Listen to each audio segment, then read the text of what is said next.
Ah, okay. Good. Yeah, we're recording the, Yeah. that's fine. Okay. Yes, so I'll just move out of the way so that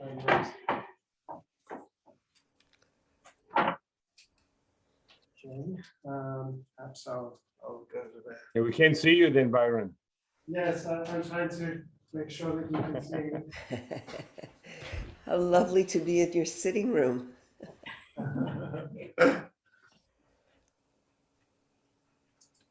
Yeah, so, well, you know me already, Michael, and I've just met Dr. Berend as well. I'm Byron Geest, and I'll introduce the other members of the group. Cornelia Chrysanthil is to my left. Hello. And Eleni Ashodu. Hi. And Andriy Spiridaki. I don't know if you can just make her out in the corner there.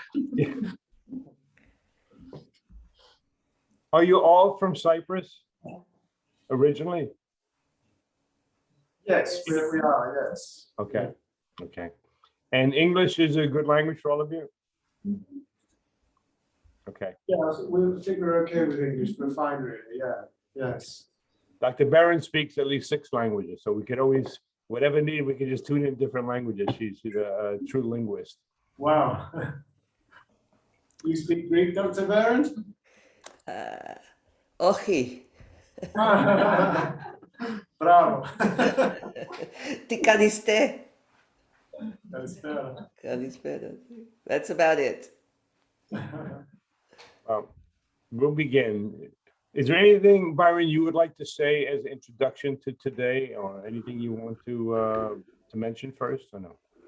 Well, I've just been discussing with the group a little bit about the Jungian approach to dream interpretation. And the only thing I mentioned was that there are 3 levels of associations. There's the personal, the cultural, and the archetypal. But really, I'm leaving everything theoretical up to you, because you're the experts on it, and we would love to hear more about it. Okay, that's fine. Thank you so much. And look, all of you, thank you for taking time on a Saturday to do this work with us here in America.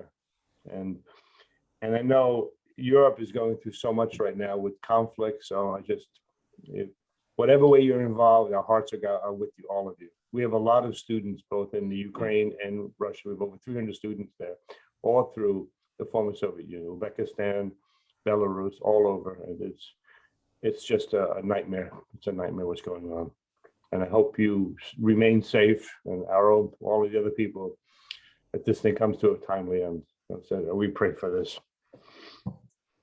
Well, I appreciate the invitation, Byron, to speak about dreams. And it's something I care about. I've been an analyst for over 40 years now. I trained at the New York Jung Institute. And it's the one that Esther Harding founded. You may remember her name, one of the old Jungians. She came from London, and she studied with Jung, and she was the first really to bring Jungian psychology to America. And she was a giant. She was brilliant in her work. And I think what was brilliant about her was she understood the symbolic life, which is really what I want to speak about today, the symbolic life in dreams. There's been a tremendous transition in dream work over the past 20, 30 years. Where Jung and Dr. Conforti, I'm just going to interrupt you for a second. Can everybody hear? Perhaps we should come a little closer. Oh, look, I have plenty of room in my house. Come. I have a basement full of wine, always 40 pounds of pasta, 25 kilo of pasta. Okay. What I was saying was in the beginning of Jung's work with dreams, it was von Franz, the giants of Jungian psychology, okay, the pioneers. Von Franz, Jung, Anelia Yaffe, these are all the people that were around him in the beginning, Barbara Hanna. And what made their work so brilliant and so special, it was that they understood that the symbol was meant to convey something really important. That the symbol came from whether you call it the collective unconscious, the self, from God, whatever language you want to use, that they knew it was transpersonal. And please, Byron, also help me. If at some point English is not working, let me know if I need to translate some words. Sure. You, please. Thank you. I think it's quite clear for everyone. Yeah. Okay, thank you. But just jump in if there's anything with certain words. So they understood that the image was coming from a place that was an archetypal field, that there was an archetype that began expressing itself by virtue of certain images. The image of the great and loving mother. There were certain symbols. And there was a term, Eric Neumann, one of the greatest Jungians of all time, he developed, called the symbol canon. Not like a cannon, a gun, but a cannon of information. And he said around every archetype, there's a certain grouping of symbols that are very specific to the image, certain things that represents the great and bountiful mother, images of abundance, abbondanza, Italiano, no? A sense of sitting at the table, a sense of, you know, the word fecundity, that there's goodness in the world. Also, there's a terrible and devouring mother, images of deprivation, images of cancerous themes, images of the war we have right now, friends, okay, the horrors of war, where you see mothers and children separated and families separated. And in many ways, they would all be then symbols of the devouring mother.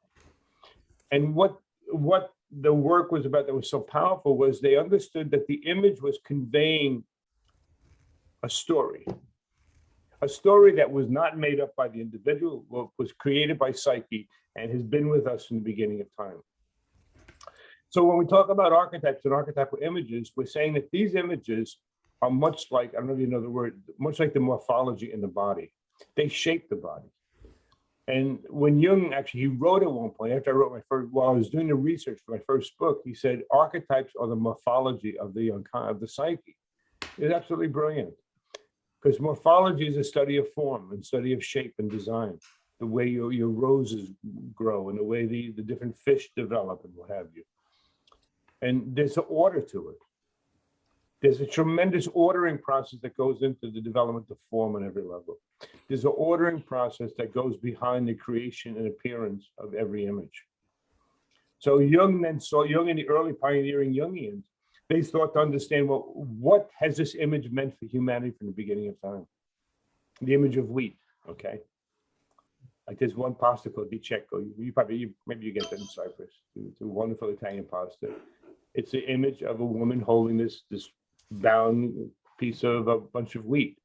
And it's meant to display everything from the archetype of Demeter to wheat to nurturance, and the image carried it. So the minute you see the image of that, say the pasta packet, you know you brought into the field of the generative loving mother. The many aspects of Demeter, who wants to protect the daughter, and all that goes with that story. Also the oppressive aspects of mothers. So as time went on, you know, Jung continued to study for over probably 60 years, as did von Franz over 60 years studying fairy tale themes. And each of them in their own way, from dreams to fairy tales, they said, what is a story being revealed by this image? What aspect of nature, what aspect of life is being told by this fairy tale? I'm sure in Cyprus you have many rituals that convey parts of your culture that are unique to this Cyprian culture, I guess, right? You'd say Cyprian? No. Well, I mean, we have in terms of rituals, I think the first thing that comes to my mind is obviously the Orthodox Church. But I think you mean something a little different to that kind of organized ritual. Yeah. Whatever is part of your culture, like in the Italian culture, okay? Well, our family's from Sicily, and all you have to say is, let's put the pot on. Just a simple expression, put the pot on.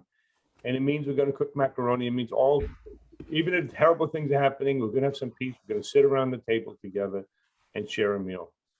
And there's something literally calming about it. Even when there's great storms, political, personal storms, it's something that brings you back to the family and gives some security.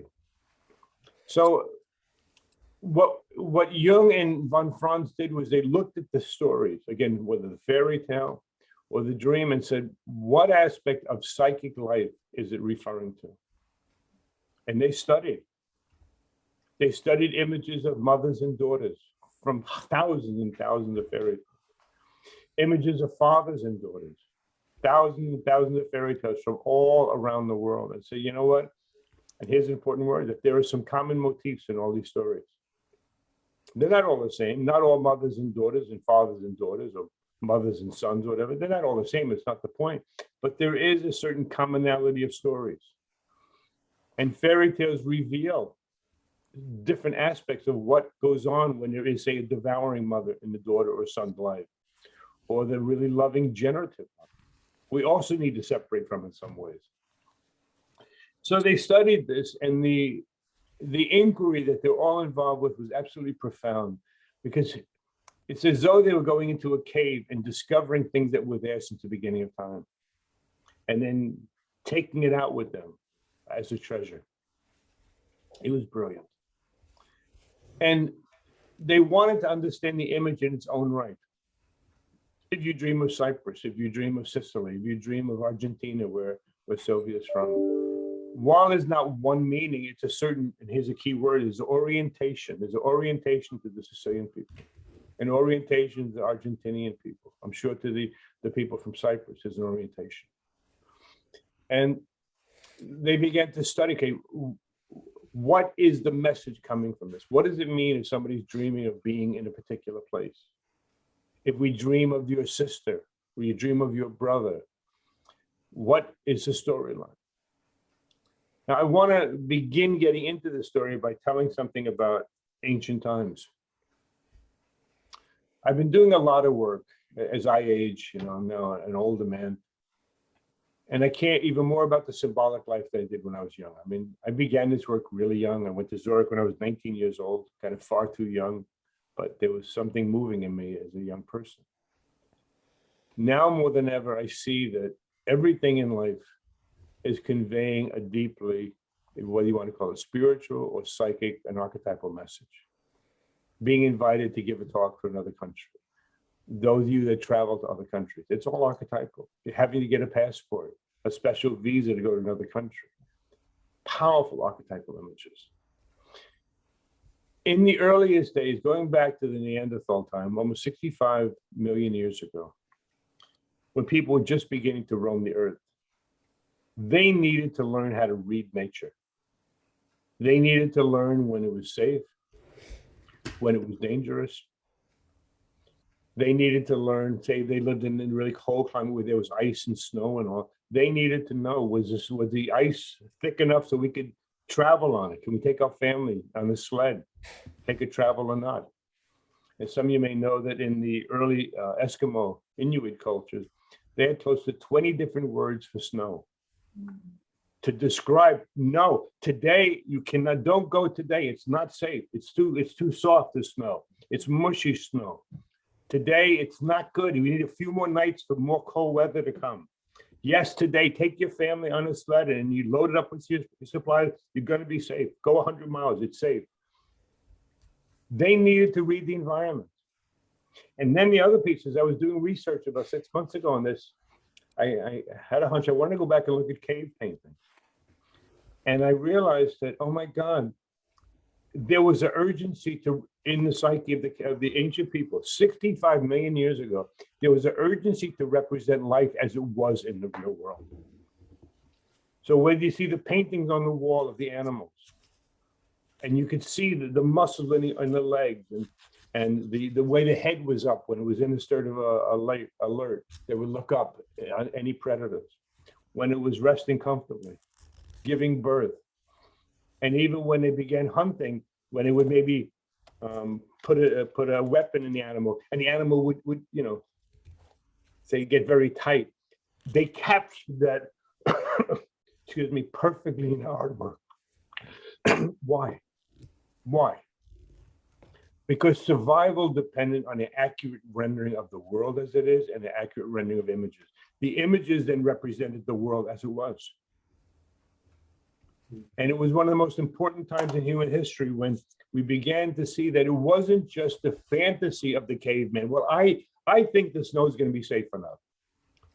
you could have killed your family. I know now because I've spoken to 4 people, or whatever language, whatever the way they communicated, and they began learning. It was secure. Life depended on a read of the environment, on the read of the objective nature of the environment. And then when we get to the cave paintings, oh my God, they knew they had their survival and preservation of the human species depended on an accurate rendering of what was in the world. Fast forward that to the early work they did with dreams. Let's go to Freud and we go to Jung. Freud really didn't care about imagery. And I have a dual training. I've trained both in Jungian and Freudian. So I learned both schools pretty well. For Freud, if you dream of Cyprus, you dream of Palermo, Sicily, you dream of Buenos Aires in Argentina, you dream of a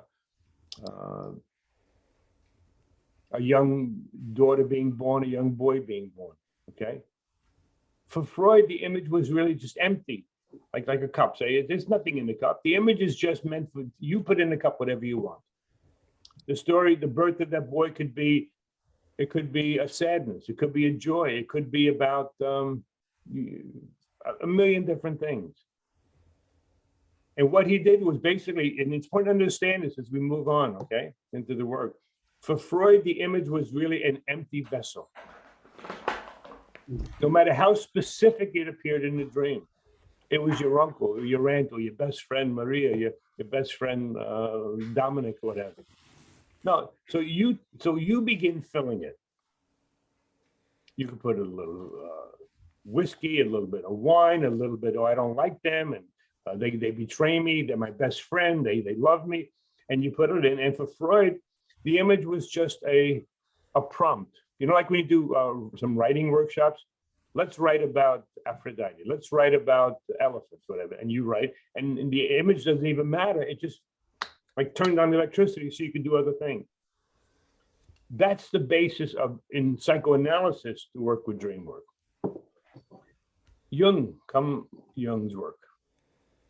Jung said, you know what, there is something in the cup. You could want to fill it with whatever you want to. Why don't you taste what's in the cup first?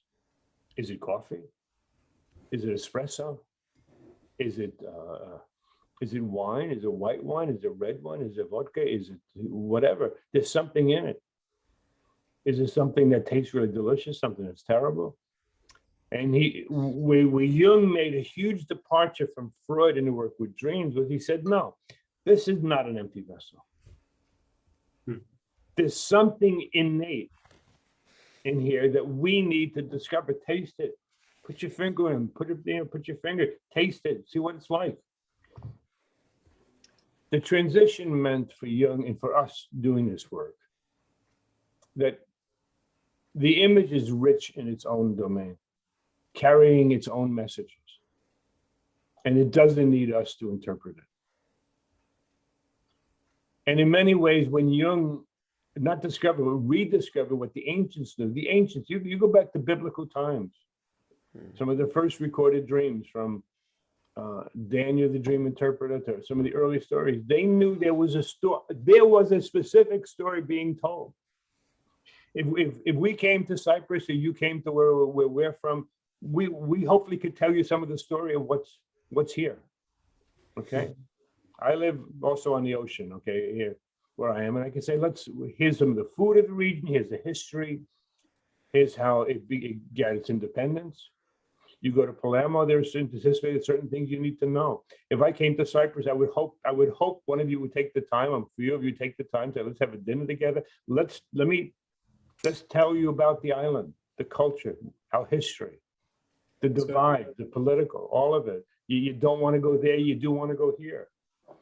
Because there is an innate story to be told. The ancients knew that. And that's why, like I said a moment ago, if you go back to the Bible and you look at biblical dream history, it's very rich. It's rich because they realized that in the dream, there was God, in that way, in that metaphor, God was telling a story that you need to listen to. And remember, one of the most powerful stories in the Bible is the dream of King Nebuchadnezzar. The name's not important, but just the story, where he had a dream in which he was acting as a giant tree, like an umbra, like a giant umbrella for all the people. And Daniel said to him, he asked Daniel, the dream interpreter, what do you think it means? Isn't it a wonderful dream? I'm caring for all the people. Look what I'm doing. I'm offering health and food and love and shelter. He said, King, I don't think so. It's your inflation. You believe you are the Savior and the Messiah, that you're going to care for all the people. You can't stop the pestilence. You can't stop the wars that are going to come. He said, it's your inflation.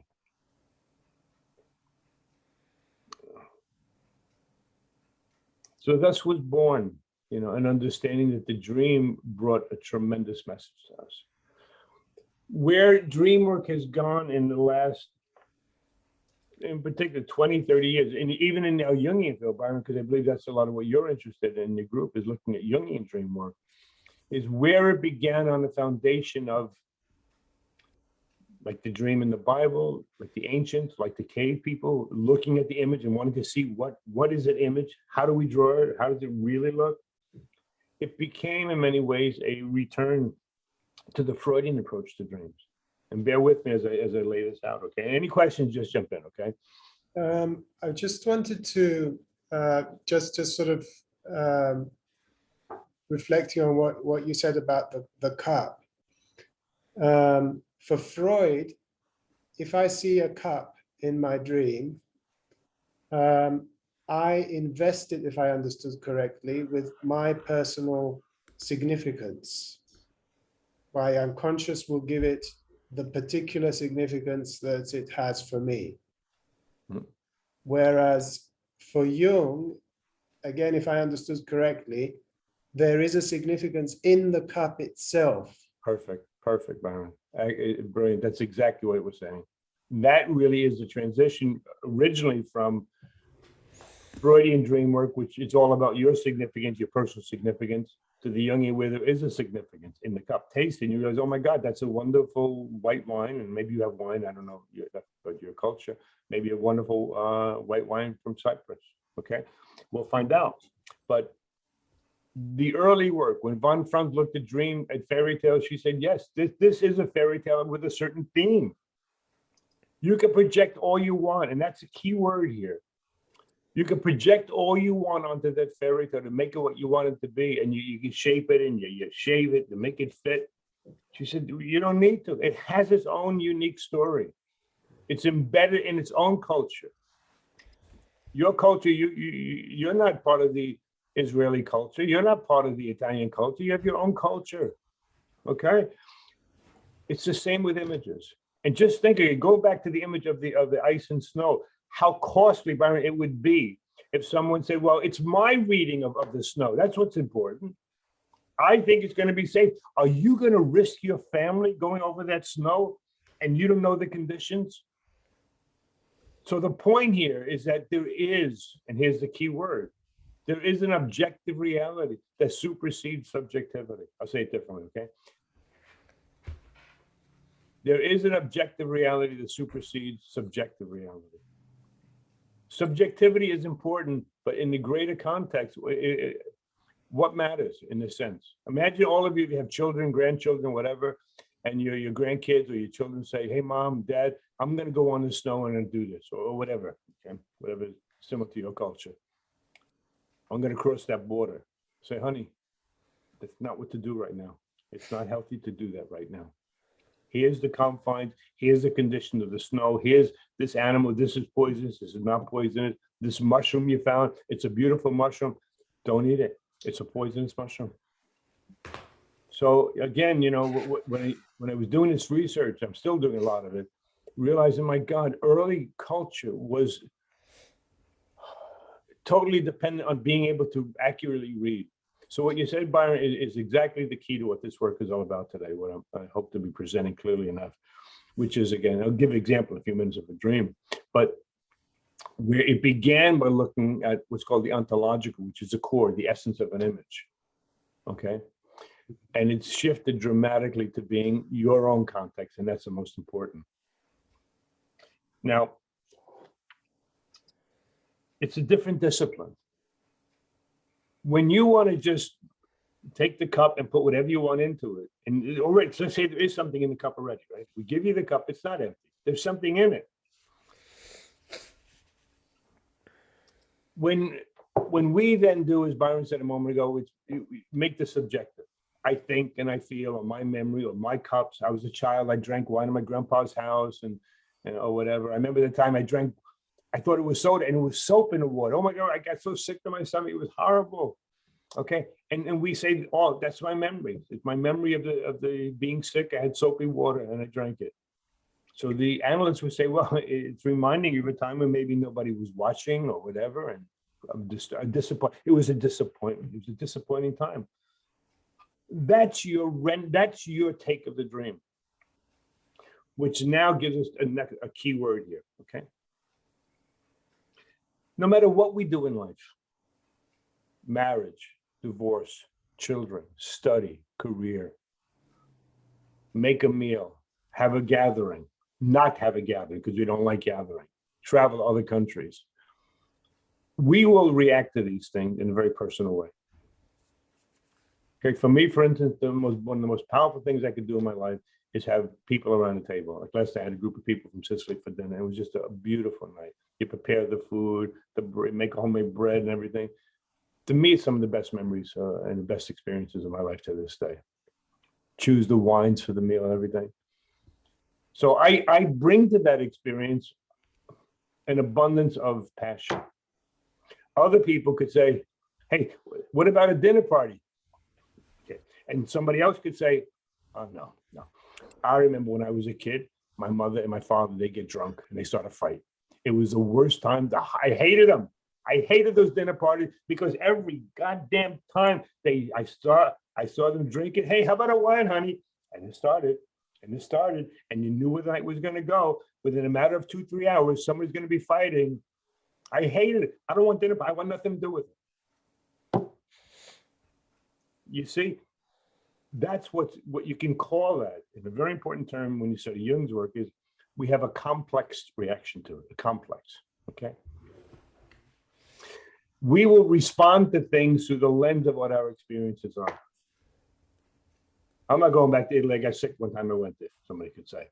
Or I remember the first time I went to Cyprus, I almost drowned in the water and I'm not going back. That's your personal experience.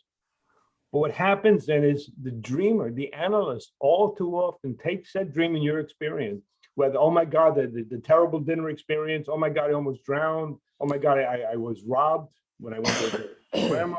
I'm not going back. It's all a bunch of thieves. That is what's happened is you had a complex reaction to it. Very real, very personal. But at that moment, you no longer see the image. All you see are your emotional responses to it.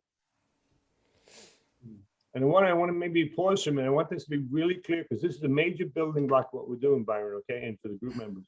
That again, when we approach a dream as a therapist or a patient, often we approach it through the lens of what your experience has been. Me, Conforti, love dinner parties. You, another person says, I hate them because the memories are horrible. So dinner parties are all about fights and bracing because they know that somebody's going to start screaming any minute. You know it's going to happen because it happened every time in the house. I hate it. Most therapists doing dream work, say there was a dream of the dinner party and the patient had those reactions, right? I hate it, alcohol, whatever. Say, well, this dream is all about something very sad. It's about trauma. Now, let me ground it. Let me give you a great example. So, I want to stay on this point of complex, okay, Byron? And we'll go for questions in a few minutes. Let's say two people have the same dream. All they have in the dream is, I dream of a sailboat. The whole dream. Dream of a sailboat. Sailboat, una barca vela. Okay? That's all there is to the dream. I dream of a sailboat, dreamer number one, dreamer number two. You ask dreamer number one about a sailboat, right? And they say, you want me to tell you my story of sailboats? Number one, and I'm making this up. This is not my story. Okay, I'm making it up. Dreamer number one says, you know what? I remember when I was in my early 20s. I went to Greece. I was on a boat for 2 weeks with my girlfriend or with my boyfriend. It was the most romantic, sensual, spiritual time of my life. We ate fresh fish every day. We danced at night with Zorba the Greek. We had beautiful music, romance on a sailboat, passion on the boat. Oh my God, 2 weeks of heaven. Of course, the therapist said, "We tell me more because I want to hear more of that story, right?" Dreamer number two. Say, "Well, tell me now." Say one is whatever the names are. Say dreamer number two. Talking about sailboats. Dreamer number two says, "Oh my God, I don't even want to talk about it." Well, okay. And they say this. My family died in a sailboat accident. Now, actually, where I live here on the coast, there's a whole series of rocks that submerged at high tide. You can't see them. Every year, almost somebody drowns here with their boat because you can't see the rocks. If you don't know the area, you're going to go fast over it, over the ridge, and you hit the rocks, and so almost every year there's 1 or 2 disasters that people drown with their boats. But anyway, dreamer number two says, I hate sailboats. I hate everything about water. I hate it all because my family died in a sailboat accident, and it was a horrific thing. The family was inside the boat, in whatever you call it, in the cockpits inside, whatever, in the cabin, preparing lunch, and my sister was steering the boat, and they hit the rocks. Within minutes, the boat went down. They never even were able to get out of the cabin. I was not on the trip, and one of my other brothers didn't go on the trip because we were in school. But 6 family members died in the accident. So any good therapist would have to say, well, let's talk about the horrible trauma.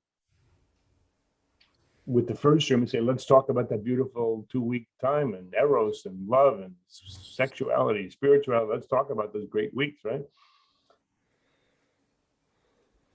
The point of the story is that most therapists would take the dreamer's experiences and say those experiences are what the dream is meant to describe. If you dream of a sailboat for dreamer number one, it's about Dionysian, Grecian, pagan love, all of that great stuff. A time I'm sure all of us would like to get back to for a while. You know, take 2 weeks, take a week, take 5 days, you know. On the other side, the other dreams say the dream is all about the trauma that the dreamer is living with, and that's why the dream appeared. Now, enter Jung. Jung often said in his writings about dreams, he said, of course we need to hear the personal, as you said, Byron, how you fill the cup, your subjective feelings about the cup. And he said, especially with these 2 stories, with the passion and love and all that, number one, the horror, the trauma, the death, number 2, of course we have to talk about it for as long as we need to talk about it. Until there's some degree of, okay, you can't say relief really, because how do you have relief from a trauma like that? But there's some working through with that. He said, but you haven't worked on the dream. Well, and let me play both sides. What do you mean haven't worked on the dream? Look at the tears. The person is crying their eyes out. They're on the floor. She's screaming in horror for the first time. It's horrible. What do you mean? How can you say we didn't work on the dream? Of course we did. We dream with the other dream. You say, well, of course we worked on the dream, the passion, the love. They need eros. They need more of that in their life. Or maybe they have too much of that in their life. But we worked on the dream. Jung would say we didn't touch the dream. What do you say? How could you say we didn't touch the dream? Look at the emotion that came out of it. And Jung, I'll play Jung's role, okay? Jung would say, sailboats were not created for the purpose of dreamer number one having the most wonderful Dionysian, pleasurable eros experiences. Jung would then add dreamer number 2. The sailboat was not created for the purpose of people drowning. Of course it can happen. Of course it does happen. Where I live, we're one of the sailboat capitals of the East Coast. And I have a fishing boat, and you go out there and you see these sailboats. I mean, they're magnificent, from the simple little ones to the 200-foot yacht sailboats, okay? He would say again, the boat was not made for the essence. Okay, the word ontology, Byron. Okay, the ontological core, the essence of a sailboat is not about pagan eros experiences, nor is it about disaster and trauma. However, when the patient's reactions are so strong, of course you work on that for months, years, as ever much time is required, you do it. But you gotta know you didn't touch the dream. You hit what? The complex. The complex activated by a dream is often very different from the inherent archetypal message of the dream. And therein lies the core of what my talk is about today. I'll say it again, okay? The reaction we have to the dream represents our complex. You know that word, Jung's idea of complex? It represents our complex reaction to a situation. Our complex reaction is often 100%, 180% different from the innate archetypal meaning of the situation. We'll get to sailboats in a minute, but for the moment, it's important to understand that modern dream work within the past 30 years, okay, has really transitioned away, unfortunately, I'll be very transparent, away from caring about the intrinsic nature of an image to focusing more on your reaction to the image. The reaction is important, but as Jung said throughout his work, it's not the same. An image is not going to be constrained by your experience of it. Like the dinner parties. There is an archetype of a dinner party. There's an archetype of guests coming to your home.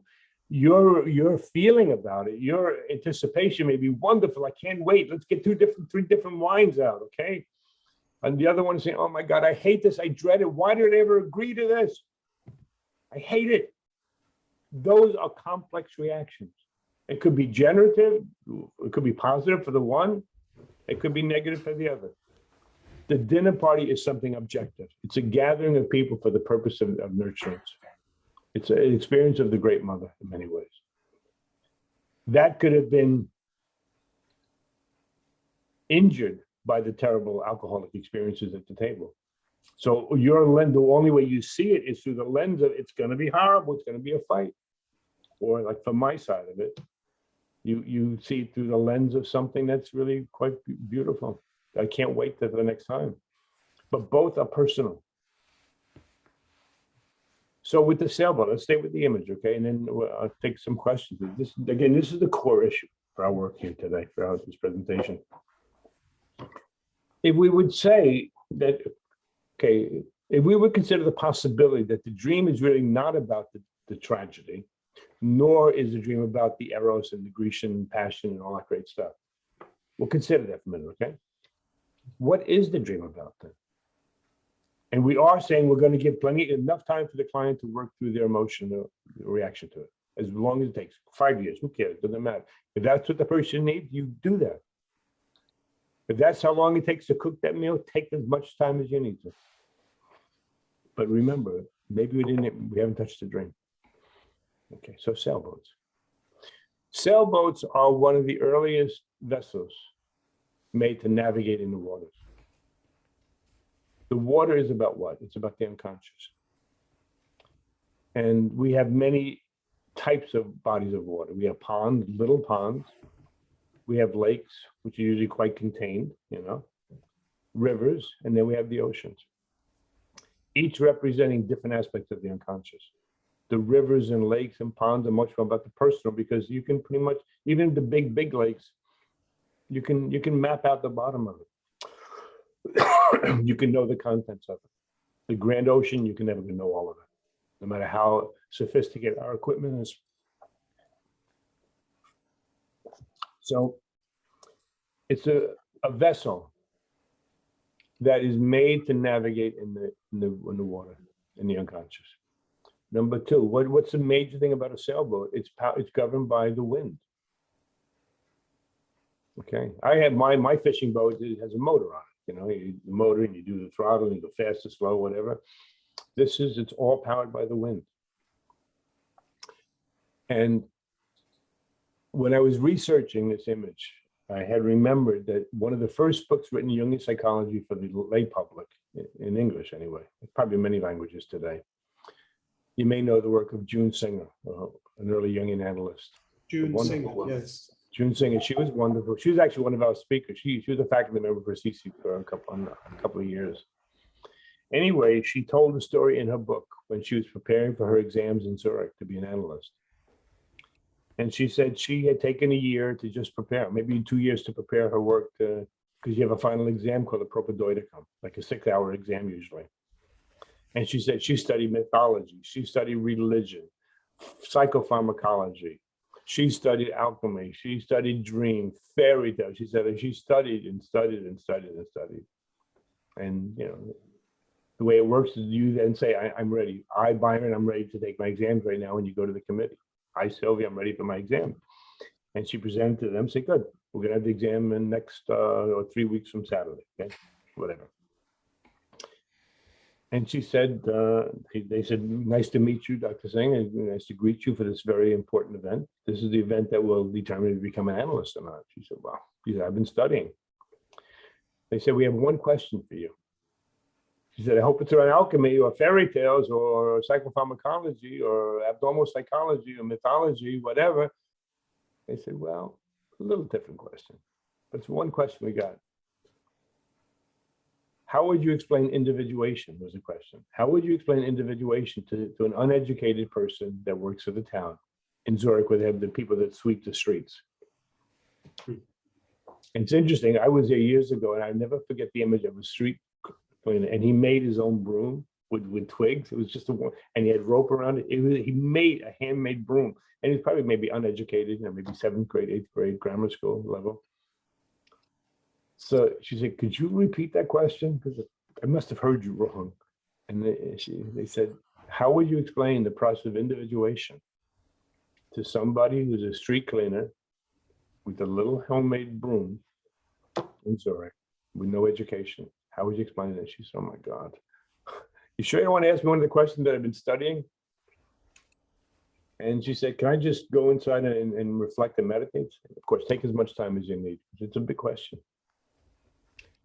And she came back after a while, maybe 30 minutes of a very deep, internal experience. And she said, I'd like to answer now. I said, okay, what is it? She said, I would explain individuation to them because they're uneducated. I'm not going to use big words or individuation, nothing like that. She said, I would say to them, I'll talk to them about being in a sailboat. And she said, I would explain to them that a sailboat is powered by the wind. And wind from the biblical times was always what? It was the voice of God, the Spirit of God.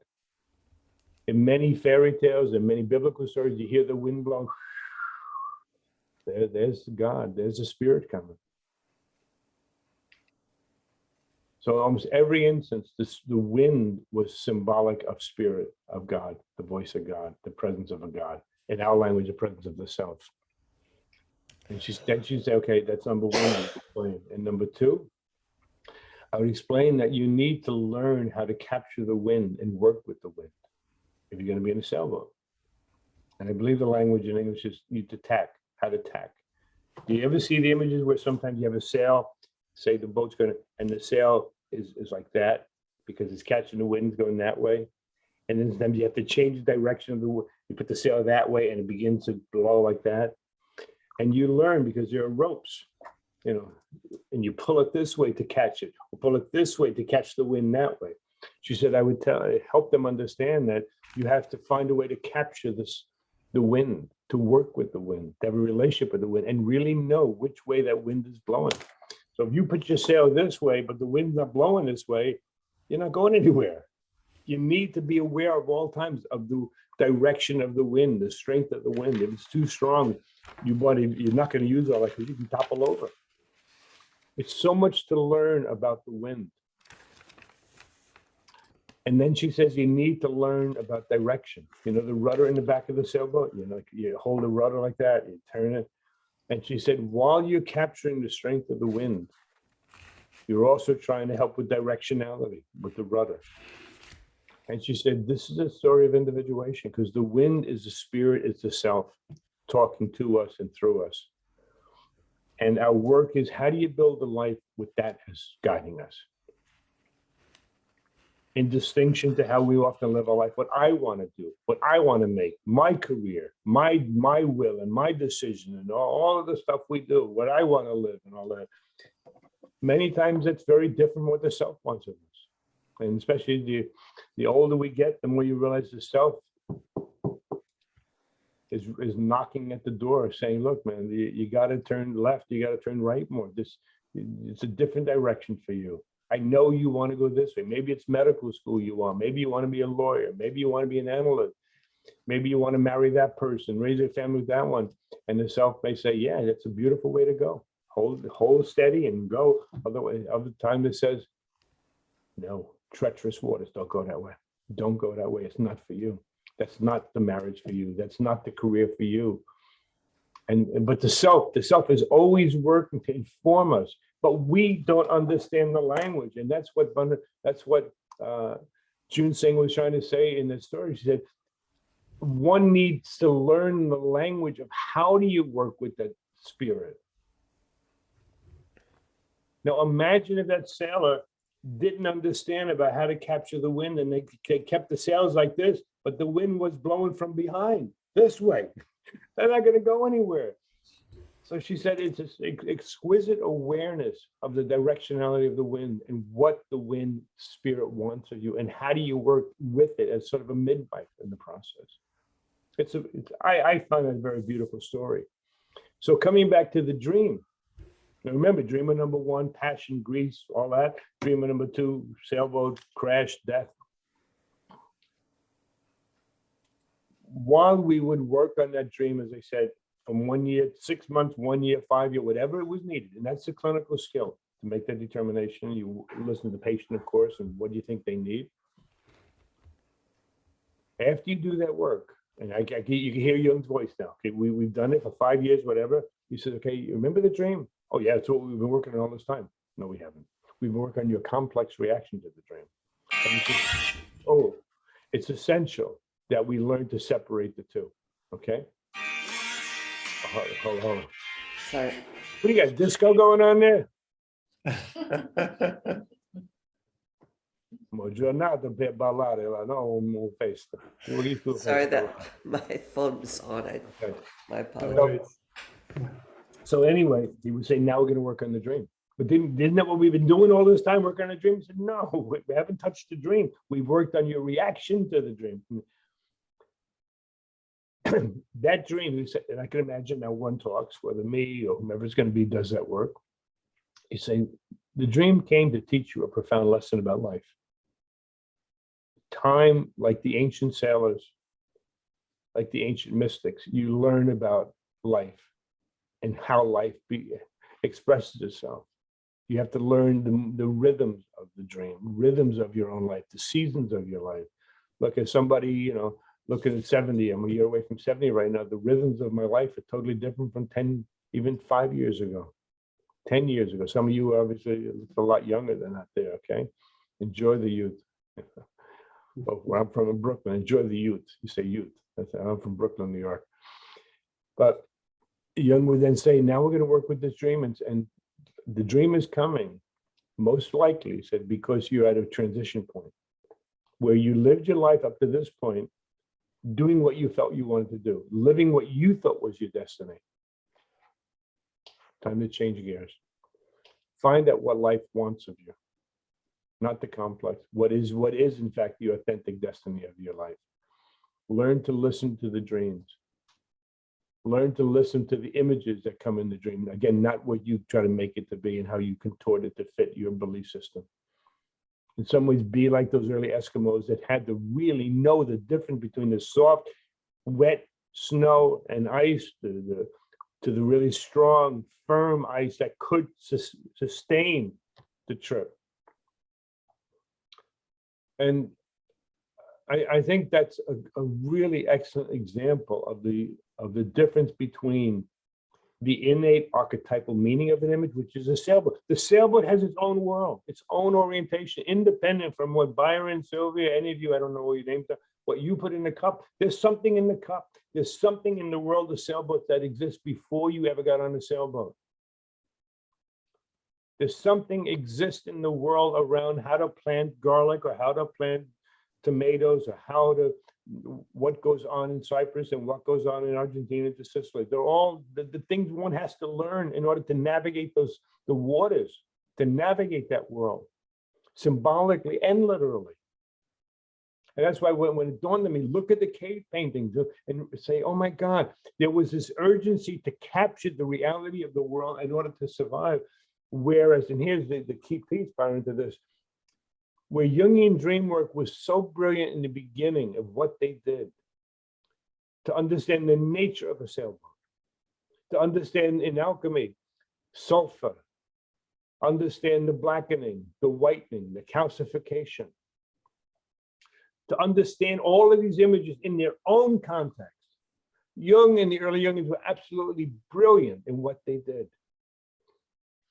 The past 30 years has been a dramatic shift to what I think, as Byron said, it's not the subjective, he hit it perfectly. What I want to do with that cup, I want to fill it with what I want. I don't care if there's really coffee in that cup. I don't care if there's really a delicious white wine or a terrible white wine. I'm going to make it what I want. Well, sorry, Charlie, you can't.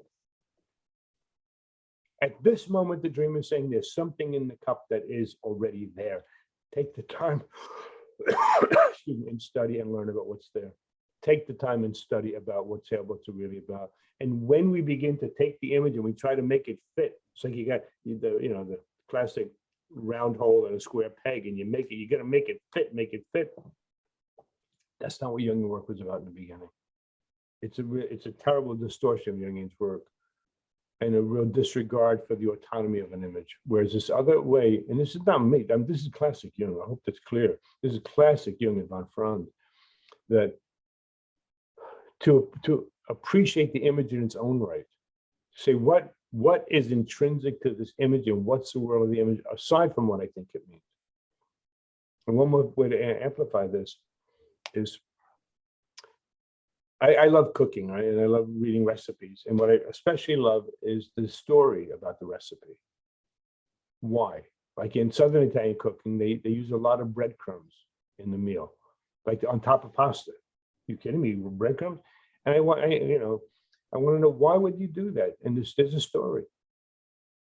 The story is in Southern Italy back, for many, many years, again, where my family's from, is utter poverty. There was no money for cheese. There was no, the great Parmesan or Rotto or whatever kind of cheese you put on top. There was no money because it was utter poverty, but you wanted some extra flavor. And what the poor people did was they would get the breadcrumbs, put it in a frying pan, brown them a little bit, the golden brown, put on top of the pasta, and it adds, you may want to try it, it adds the most wonderful earthy flavor. It's a backstory, and it's part of the history of the image. So you see, if there's a meal that comes with the breadcrumbs, there is a story to it. It's not just, oh, I like breadcrumbs on my meal. Well, there's a story to it. There's a story of why do you get wedding rings? The image of a ring has been there almost from the beginning of time, a beginning of coupling between people. It talks about unbroken wholeness. That's before they had lawyers and divorce. Before. But the image of marriage, it's not even about you and the partner you want to marry or you and the person you want to divorce. It's an archetype.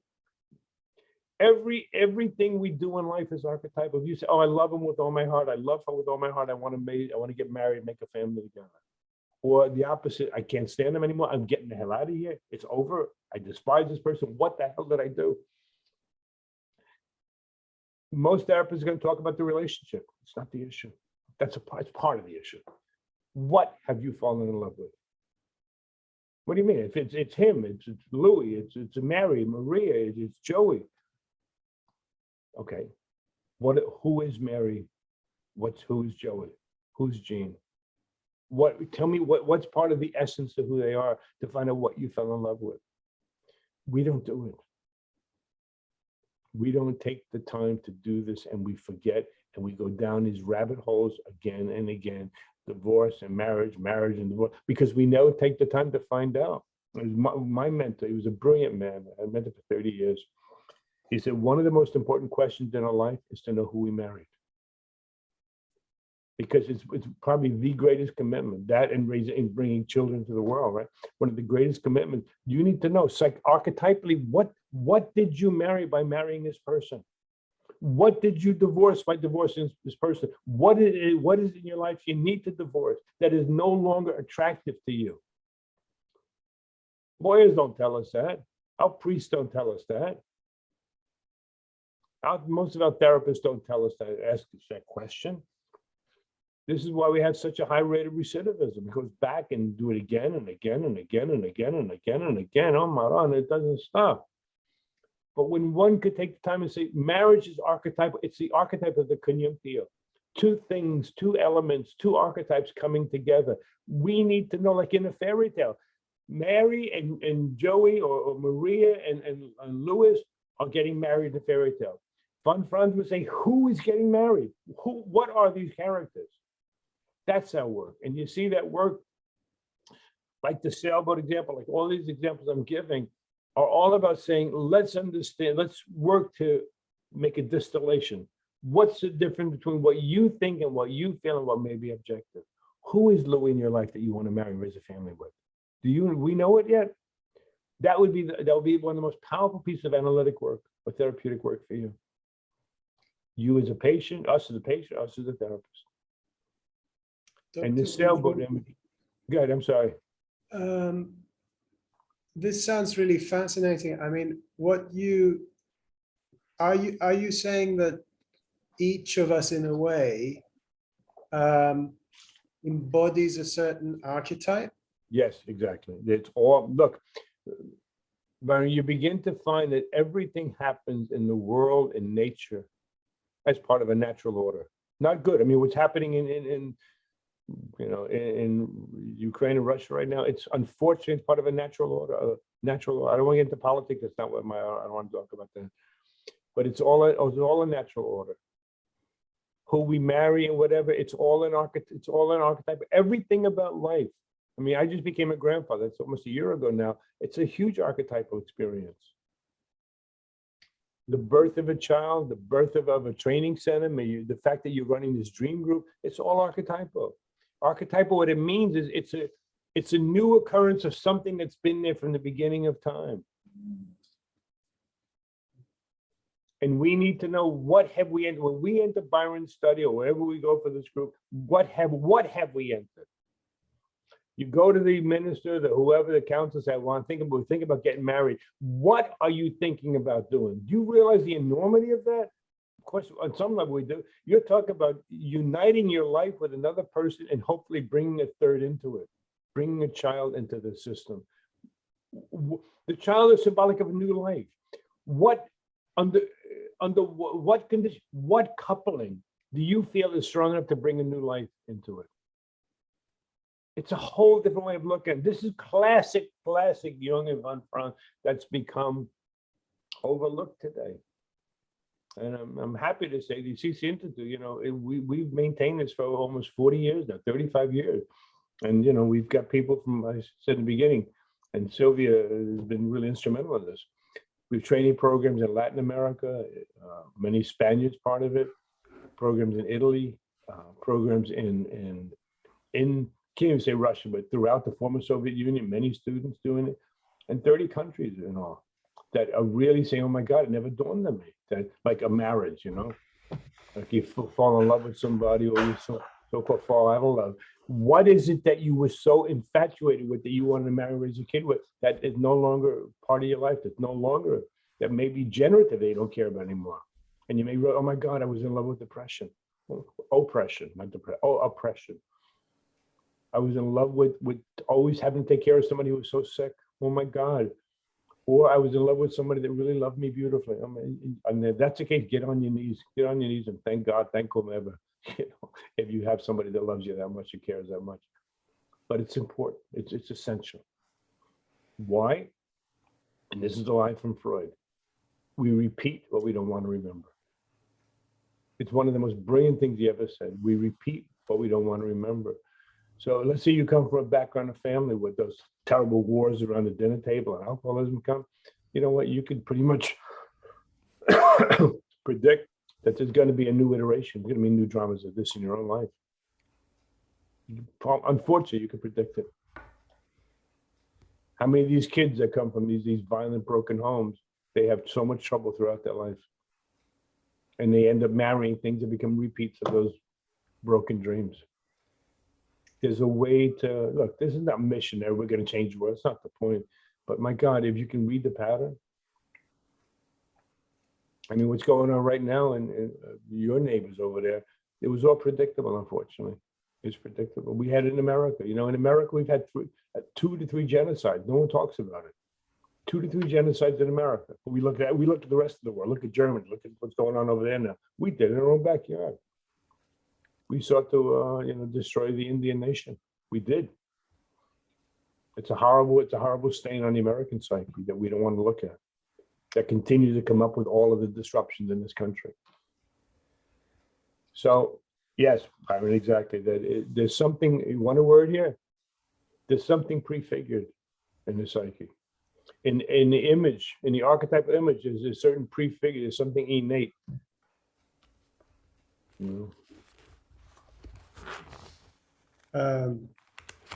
I wonder, Dr. Conforti, if it would be possible to look at one of the images from our dream group. Could we possibly, sort of briefly look at it? I don't know how much time we have, but of course. But I would rather not work at anybody's personal dream. It came from a dream of a client you had, yes, because as you're going to see, to understand something about a dream image is going to reveal way too much about your psyche. You don't want to take this into your private life that way. So I would prefer to stay away from it. I know many people do it. Marion Woodman did it, but it's too much information for me to know. Because in the right context, maybe because your group is secure, maybe you've been together quite a while, and you have that trust factor. I'd rather not. And it's out of respect. I hope you hear that. It's out of respect for people. It's not out of, I don't want to do that. I don't care. Because it's way too much is suddenly on the table. Okay. But I got plenty of dreams we could talk about. If somebody want to present a dream of a client, I'd be more than happy to work with that. But let me ask a question. This piece about the relationship and difference between the complex in the dream and the archetype. Could we just spend a minute on that in terms of any questions from group members? I'm glad you asked that, actually, because I think that's a part that, I understood it, I think, but I think it could be good to clarify it a bit further, because, what is the difference between a complex and an archetype? By definition, let's go definition first. A complex is an emotional response to a situation, a very strong emotional response. I hate dinner parties, or whatever. I love dinner parties, okay? Or I hate dogs. Dogs are all violent, okay? Or whatever, okay? It's a very powerful emotional response to a situation. And as my mentor once said about a complex, he said it's a quantum energy organized around a theme. Now, some of the more familiar complexes, inferiority complexes, superiority complexes, money complexes, sex complex. You got a mother complex, a negative mother complex, positive mother. And what it means is that there's a lot of energy wrapped up in that image for that individual. Okay. Somebody with the inferiority complex, you say, well, I hope we cooked enough macaroni tonight. Well, you think I don't have enough money to buy macaroni? Are you kidding me? Why would you think it? And so for that person, no matter what is said to them, it's taken into the lens of I'm not good enough. Did you pay the waiter enough money at the restaurant? Oh, you think I'm cheap? You think I'm not? You think I don't care? I never said that. Just it looked like there was enough of a tip on the table or something.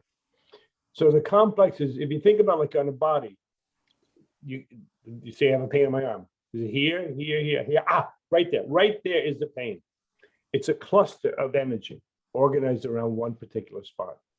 So like for these two different dreamers with the sailboat dream, Dreamer number two, the spot that is screaming is the tragedy.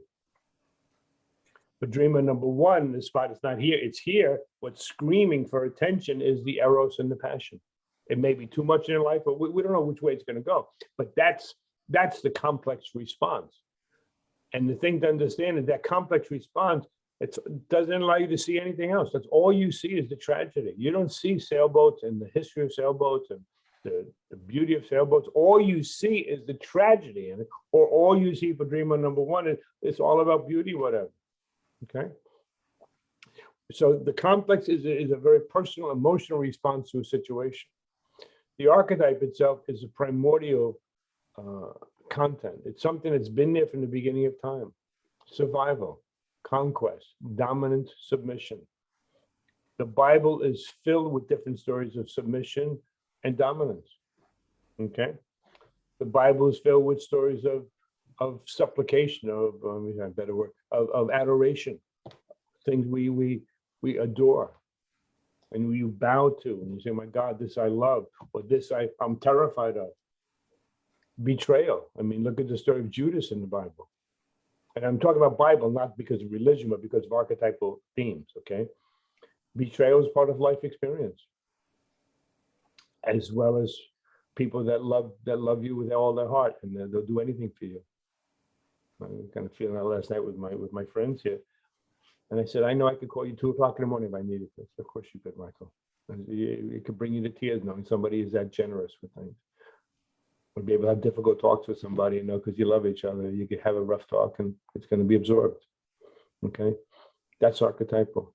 So the point here, Byron, is that often the very powerful emotional response causes us to miss what is the universal archetypal. It's a very important. The next part of that is we need to ask at some point, what is the universal in the marriage, in falling in love, having a family? What's universal is it's a coupling. We've had images of couplings from the beginning of time. Okay, so Byron, what question come up for you or group members as we talk about this piece? Because this is a major piece in Dreamer, a major piece. The difference and relation between the two. Any members? I didn't catch all the names. I apologize. The three of you, I didn't catch the names, but anything.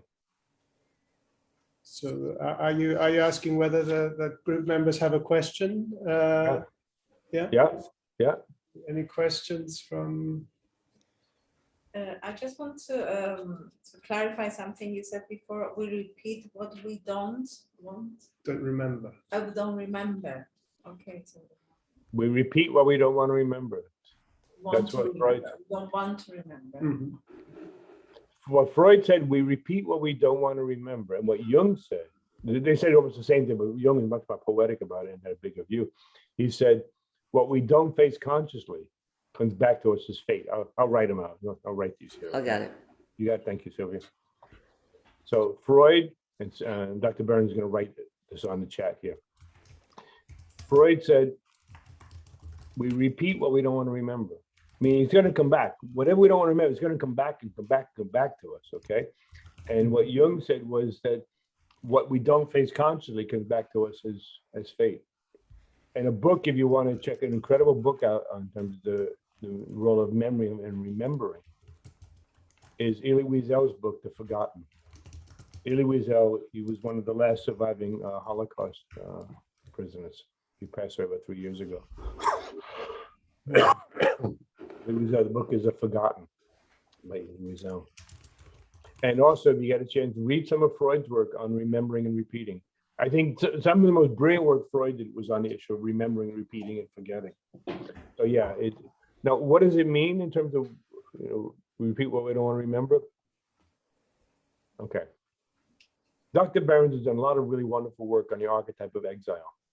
And we know people have been exiled from the beginning of time from their native lands. And what's been exiled from our psyche is going to constantly need to go home somewhere. So the content we forget, they still knock on the door saying, hey, can I come home? I know you want to forget about the trauma. I know you want to forget about the family issues of X and Y. I know you want to forget about these things, but the fact they come back to us, it represents a very powerful sense of wholeness in the unconscious. Being haunted by these images, it's a gift. Yes, it's horrible to be haunted, but they're haunting because they need to be recollected and brought back into our life to have a meaningful and healthy life. So yeah, that's the meaning of Freud and Jung.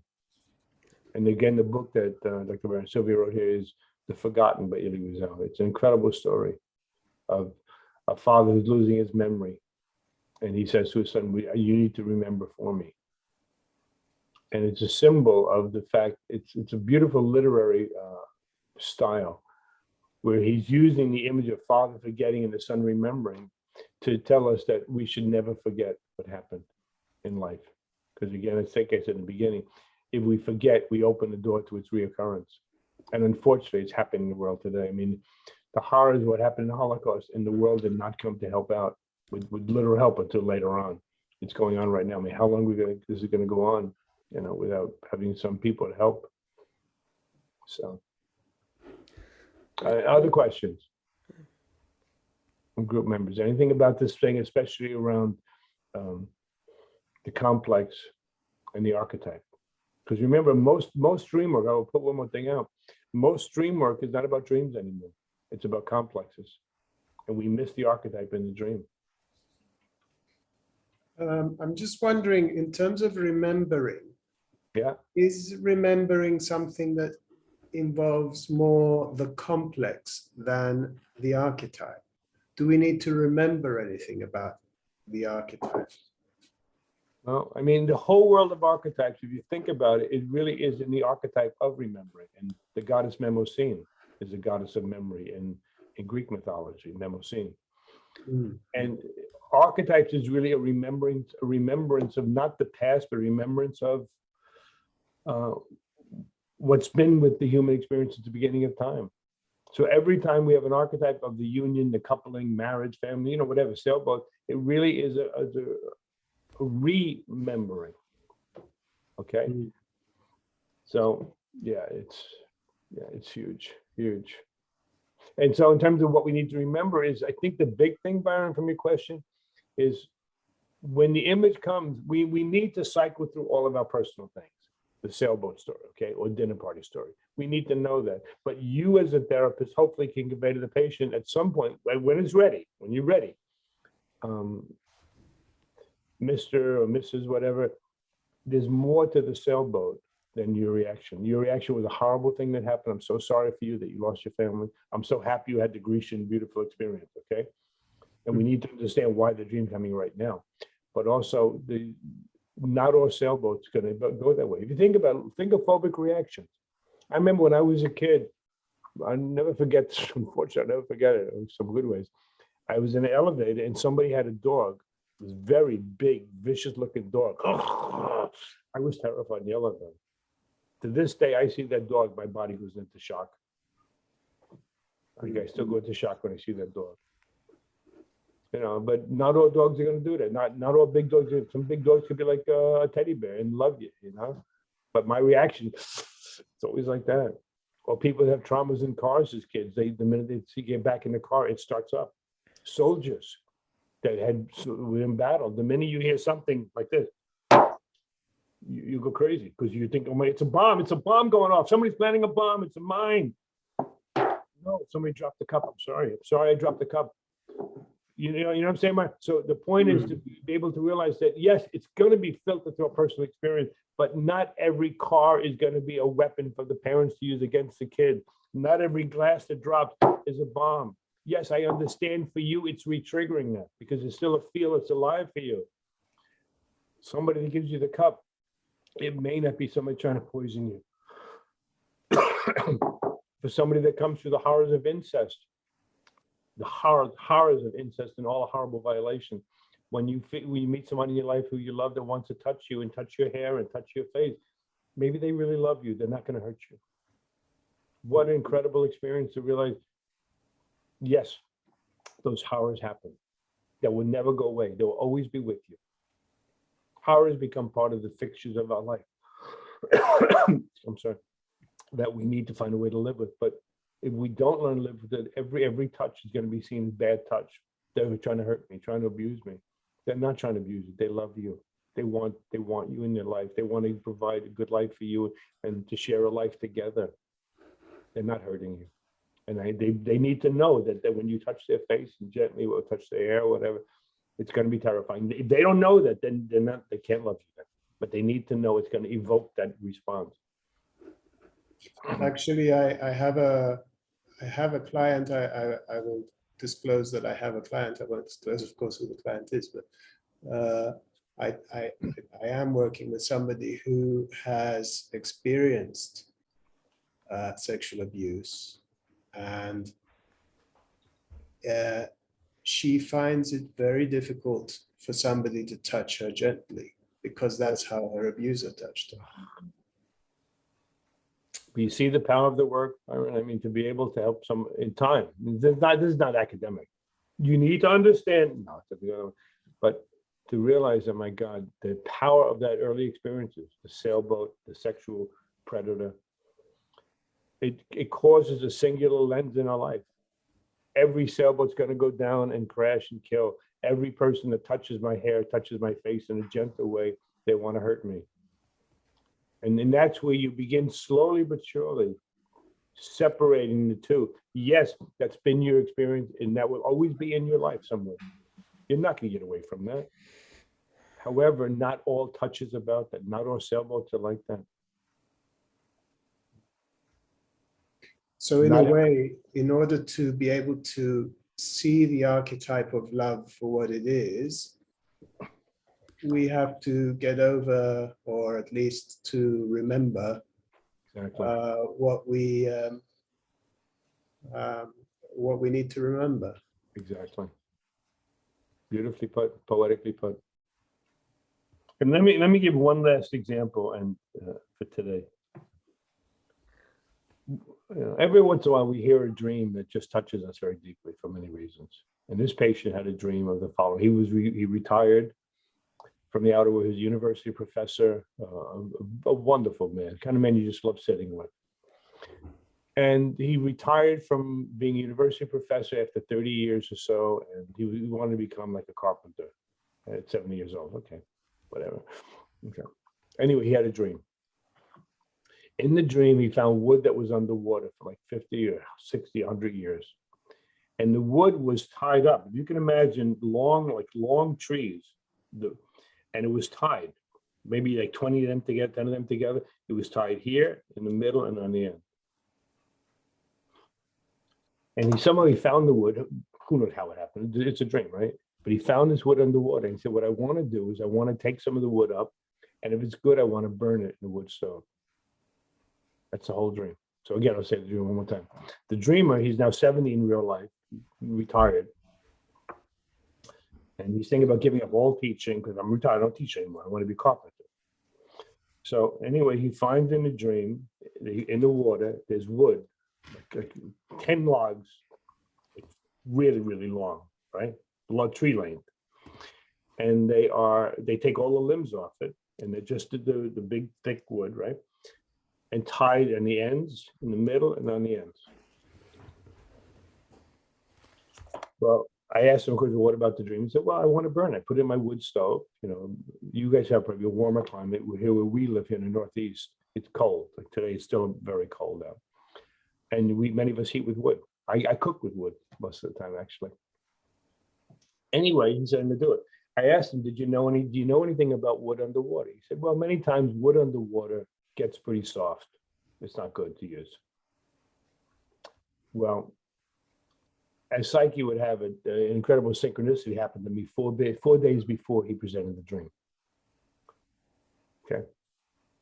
I heard a radio show about a lumberman that found wood underwater in real life. This is a real life story. And he found this wood, and he said he had all the equipment, all the things, cranes or whatever you need. And he got the wood up, and he put it through the sawmill. And he took the first layer off, the second layer to get to the wood. So he took all the bark off, right? and he made the first cut into the wood. And he looked at it and said, "Oh my God, these are the most exquisite grains of wood I've ever seen in my life." And he said, "I've been working with wood all these years, 30 years, 40 years, whatever, 50 years as a lumber person." So he called a friend of his who was a master carpenter. And he said, can I have a cup of coffee? And I get some good donuts and good bread. But I want you to do me a favor. I want you to look at this wood. I've never seen these kind of grains before. So the guy came over, "Yeah, good coffee. I'll be right there." And the guy comes and looks at the wood. They cut into the grains, right? And he said, "Oh my God, where did you get this wood?" He said, "It's been underwater for I found it underwater, tied up like this. And this is the outer world, right?" And the guy said, "Do you know anything about wood underwater?" He said, "No." Hold that thought. He said, "This wood, where most wood would sell for a certain amount of money, this wood would be 1,000 times more than any other wood." That's how valuable it is. We're going to go back to the dream. I asked the dreamer, have you ever heard anything about wood underwater? No. He never heard the radio show, nothing like I heard. "You know anything?" "No." I said, "I'm going to tell you a story." Now, remember what he wanted to do in the dream? He wanted to put that dream in the wood stove, cook his pizza up, cook the meat up, or whatever, okay? What I found, and what this man went on to say, the expert carpenter, so we look at two things, the dream and then the synchronicity that happened. Is that clear? Okay. Okay. The expert carpenter said to the guy, "Let me tell you about wood underwater. This is the way that people have cured wood since the beginning of time. Like the Norwegian sailors, when they want to make those ships that could travel across the ocean, some of the first sailors in history, making long 1,000-mile journey, okay? They would get the wood underwater, cure the wood, cure the wood, and then they were able to bend it to put on the bow of the ship or whatever. It was the most exquisite way of curing wood. You know what else where you get the wood for Stradivarius violin? Sorry about the noise. You know where you get that?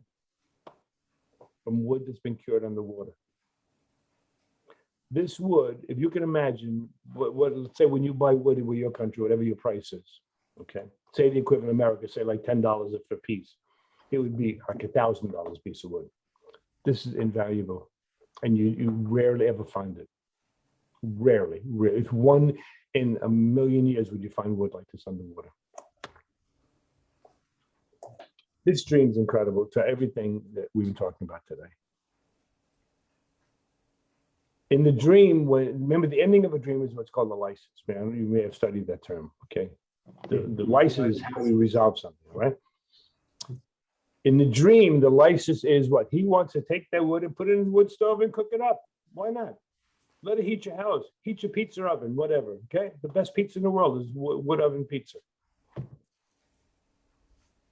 Now that you know that, see, the personal and the archetypal. The personal is, here's what I want to do with that wood.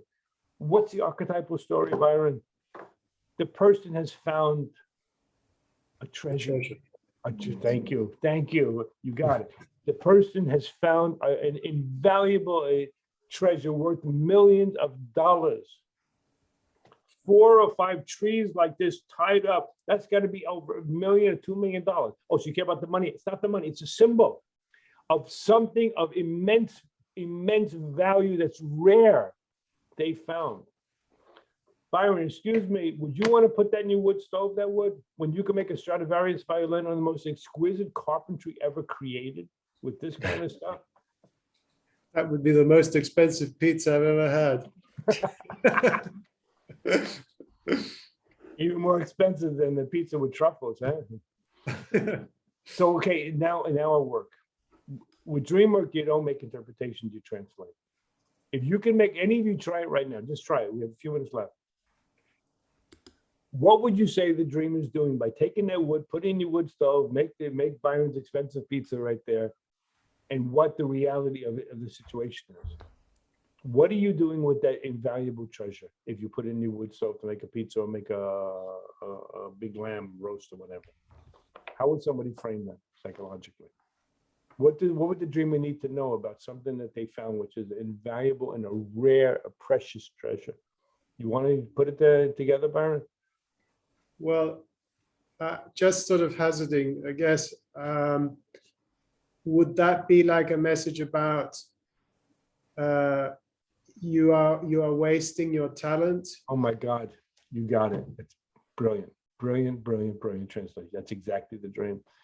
But saying, here's the thing: did they already burn it in the dream, or no? Are they thinking about it? They're thinking about it.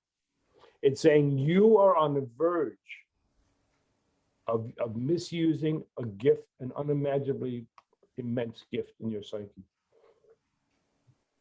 Okay. And I said to him, I said, this is a gift. This is a synchronicity that I heard this. I knew nothing about wood underwater at that point. I think wood underwater is useless. Driftwood, you don't think of driftwood, whatever. Sure, but where you are by the ocean, you get to see this all the time. Some wood washing up. I said, look, the dream is saying you have found a treasure. In 50, 60 years, and he said, I asked him, what about 50, 60 years ago? He said, that's when his love of nature began. His love of the natural world. And he kind of guy you just love sitting with because it's such a rich experience of life. I said, I'll tell you what I think it's about. We'll never fully understand all the ways to understand the image. But what I can tell you is, number one, as Byron just said perfectly, as though he had 50 years of studying this stuff, you're on the verge of wasting something profound. For you to give up teaching right now, to be retired, of course, I understand. I understand about retirement. I'm learning about it in my own life, right? Me personally, as I'm older right now. But it's saying you're going to ruin something here. Beautiful. You're taking the Stradivarius and putting it in the wood stove because you want a pizza? What are you kidding me? Do say bots. No, do say bots. Like used to mother. You're crazy to do this kind of thing. Get a piece of wood. You go buy a piece of wood from a lumberyard if you have to cook that pizza. I'm not a Stradivarius violin. I had no other wood. Put my honey, get the Stradivarius. Put it in the stove. I want a pizza. $2 million pizza. Anyway, I said, look, I don't think you should give up teaching. Be retired, that's great. But you know what? Why are you giving up teaching full time? I said, go to the local community college, offer a course. He said, but I'm retired. I said, I understand. So does your psyche understand. The dream is saying you're giving up something that you shouldn't be giving up. Misusing a gift. The gift is the gift of the gods, this kind of thing. Right? And I said, go try it. Do one course at the college, your local community college. Do a couple of week course. And he said, okay, just to make you happy, doctor, I'll try it. Okay. I said, well, whatever. Try it though. He went there the first night. He advertised the course at the college, right? Maybe about 5 students showed up.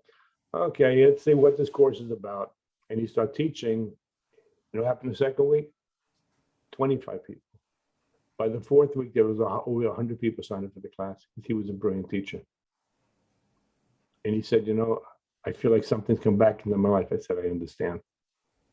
I said, in time, we will understand even more about the dream in terms of what it is, what are the riches that are part of your life that you've discovered. And the gift for our work right now is you didn't misuse it. You didn't misuse this incredible gift. And his life turned the corner. A lot of the depression ended. The point of this dream is if one didn't know the objective, that's a highlight word. If you didn't understand the objective meaning of wood underwater, not what Byron thinks or Sylvia or Michael or any of you think about it, of course it's important, but there's a bigger reality. There is an objective archetype to how one cures things. If you then say, well, I want to put in the wood stove, it's the wood stove, you can say that's the alchemical chamber, it's the alchemical furnace, isn't it beautiful? Of course it's beautiful wood chambers. I love wood here. I've been using wood. How old? Almost 40 years I've been heating with wood. I love it. A lot of work, but I still love it, okay? It's part of my home, part of my life. When the dream gives you something that has an archetypal history to it, you've got to know that history. And so you say, well, it's good. We're going to put that in wood stove, heat it up. Not this wood. Not this wood. I don't know about you, Byron, but I don't want to pay $1 million a pizza. It's not my idea of a good night out. $1 million pizza. But put the Stradivarius wood in that kind of thing. Come on. But you see, this is, I think, good note to end on. Take a couple of questions before we stop, though. But it's showing the utter brilliance of the unconscious to present images that are so can I say? That there's so much meaning embedded in that image. And it said, well, the dreamer didn't know about it, doesn't matter. Excuse me, of course, doesn't matter. Archetypes are inherited in the same way the organs in our body, they do what they need to do without us knowing what they do. Your liver, your gallbladder, your thing, the enzymes, we don't know what the hell they're doing all day long, but hope they're doing it good enough, or more than good enough. So this dream in many ways is an homage to Jung's work and von Franz's work and the pioneers' work on the power of the objective psyche. And also it's a warning. In many ways, that dream is also for the collective and saying we were given a gift to Jung's tradition. I mean, like there are 3 or 4 of you there today, right? You know, thank God we got 30 countries right now. It's incredible for us that people are more and more interested in this kind of work. Jung gave us a gift. The sages and dreamers before him, the ancient wise men and wise women, or old wise men or old wise women, they knew about this stuff. Jung picked up that thread of the ancient sages and dreamers. However, if people aren't on the verge of putting in a wood stove like the Stradivarius because you want to make a pizza, you get me what I mean by the image, right? What a shame. So when dream work becomes a homage to the personal, we risk doing the Stradivarius for the pizza. So with that, I'll come to a close and I'll thank you all. And, you know, we could talk about it, you know, the CC in a minute, but any questions or reactions? Because I'm sure this is very different from a lot of what you've learned and what you've done and what you've been through in your own therapies. It's very different. I know that. This is really from the classic early days of Jung. And I'm proud to say the CCMs are one of the last groups around that really care about the objective image. And, you know, we've had an interdisciplinary approach for 30 years now, from physics to biology to music to psychology and medicine, all of it. And ethology, the study of animal patterns, to see there isn't, that's why I began with the thing about the natural world. You're not going to make it a natural world. You can't read the environment. The same with the psyche. So any questions, Byron, from the group members or yourself before we start? Well, I think that we're all, I can speak for the group probably in saying that we're all very grateful, Dr. Conforti and Dr. Behrendt. We thank you very much for your presentation, and I think it's really given us a lot of food for thought. It certainly has for me reminded us what Jungian work is really about. So that's great. The lovely comment. Thank you so much for that. It means a lot to me. I'm sure for both of us. I speak for Sylvia. Yeah. Thank you. So we'll be in touch. Okay, all our best, and any questions, whatever, write to us. Yep. It's a pleasure meeting you, and hope you got some safety and good weather there. Yeah. And some Thank peace. you. Likewise. Also, let me just let you know that Byron and the group, I will be sending out this recording privately so that there's so much information, so much imagery. And so Byron, if it's okay with all of you, if you would send your email addresses, because I'll send it private, Mm-hmm. so that and if it's a Gmail address, it's best. It'll come to you as a private one from me until Annetta comes back if we do something. So please do that. Send it to the email that you've been communicating with Michael, and I'll send that out to you by end of the weekend. If you don't receive it or something, please let me know, and then I'll have to do another type of send out. But it's so much material that it's worth listening to a number of times. And whatever you need, please don't hesitate to contact us in any way. Okay. Thank you. That's wonderful. I have to say I wanted that, but I dared not ask because it's so generous of you. Thank you very much. You're welcome. Quite welcome. Stay safe, everyone. Thank you, everybody. Bye-bye.